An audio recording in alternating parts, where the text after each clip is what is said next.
Hello प्यारे बच्चों। आज हम अपना पाठ 3 भारत में कंपनी राज्य का विस्तार को कंटिन्यू करेंगे।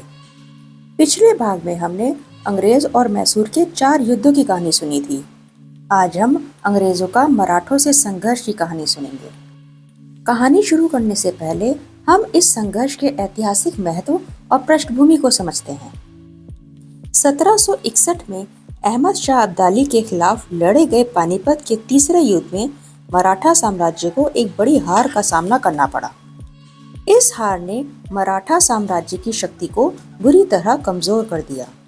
मराठा सरदारों में आपसी मतभेद और फूट बढ़ने लगी। यह हार अंग्रेजों के लिए भारत में आगे बढ़ने का मौका साबित हुई। मराठा साम्राज्य में 5 मुख्य सरदार सिंधिया, होलकर, भोसले, गायकवाड़ और पेशवा थे, लेकिन उनके बीच एकता की कमी थी। यह आपसी फूट अंग्रेजों के लिए फूट डालो और राज करो की नीति अपनाने में सहायक बनी। अंग्रेजों ने मराठों की आंतरिक राजनीति में हस्तक्षेप करना शुरू कर दिया। उन्होंने मराठा साम्राज्य के कमजोर हिस्सों को निशाना बनाकर अपनी स्थिति मजबूत की। अंग्रेजों ने एक एक कर भारतीय राज्यों को अपने अधीन कर लिया। मराठों और अंग्रेजों के बीच संघर्ष केवल 2 ताकतों का युद्ध नहीं था, ये भारत के भविष्य को तय करने वाला संघर्ष था। मराठा साम्राज्य भारत में अंग्रेजी शासन के रास्ते की सबसे बड़ी बाधा था। इस संघर्ष ने भारत के राजनीतिक परिदृश्य को पूरी तरह बदल दिया और अंग्रेजों को पूरे देश पर कब्जा करने का मौका दिया। चलिए अब पहले मराठा युद्ध की कहानी सुनते हैं। मराठा साम्राज्य के पेशवा माधवराव की मृत्यु के बाद सत्ता संघर्ष शुरू हो गया। माधवराव के चाचा रघुनाथ राव पेशवा बनना चाहते थे, लेकिन मराठा सरदारों ने नारायण राव को पेशवा बनाया। राघोबा ने खुद को पेशवा बनाने के लिए अंग्रेजों से मदद मांगी।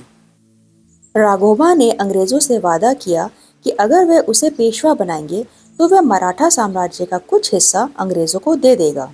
इस लालच में अंग्रेजों ने राघोबा का समर्थन किया। मराठों ने नाना फडणवीस के नेतृत्व में अंग्रेजों का सामना किया। अंग्रेजों की सेना मजबूत थी, लेकिन मराठा सेना ने उसे रोकने में सफलता पाई।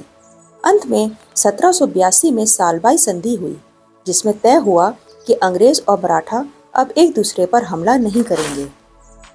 यह युद्ध दिखाता है कि मराठा तब भी मजबूत थे और एकजुट होकर अंग्रेजों का सामना कर सकते थे।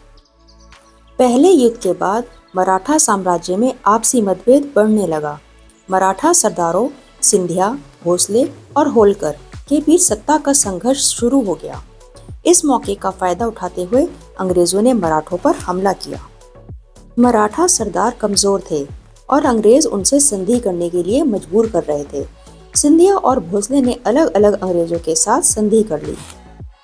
अंग्रेजों ने होलकर और सिंधिया को हराकर देवगांव की संधि और सूरज अर्जुन गांव की संधि कराई। इन संधियों के जरिए मराठा साम्राज्य का एक बड़ा हिस्सा अंग्रेजों के नियंत्रण में आ गया। दूसरे युद्ध के बाद होलकर ने अंग्रेजों के खिलाफ विद्रोह किया। होलकर ने अंग्रेजों को चुनौती देने की कोशिश की, लेकिन अंग्रेजों की सेना अधिक संगठित और शक्तिशाली थी। इस युद्ध में होलकर को हार का सामना करना पड़ा। अंत में दोनों पक्षों ने राजपुर घाट की संधि के जरिए युद्ध समाप्त किया। मराठा साम्राज्य के कमजोर हो जाने के बावजूद पेशवा बाजीराव द्वितीय ने अंग्रेजों के खिलाफ अंतिम प्रयास किया। उन्होंने पुणे में अंग्रेजों के रेजिडेंसी पर हमला कर दिया। मराठा साम्राज्य की सम्मिलित सेना ने अंग्रेजों से युद्ध किया, लेकिन अंग्रेजों ने मराठों को हरा दिया। इस युद्ध के बाद अंग्रेजों ने पेशवा का पद समाप्त कर दिया और बाजीराव द्वितीय को कानपुर के पास बिठूर भेज दिया। यह युद्ध मराठा साम्राज्य के अंत और भारत में अंग्रेजी शासन के विस्तार की कहानी को पूरा करता है। चारों मराठा युद्धों की कहानी यह दिखाती है कि मराठों की आपसी फूट और अंग्रेजों की चालाक रणनीति ने मराठा साम्राज्य को खत्म कर दिया।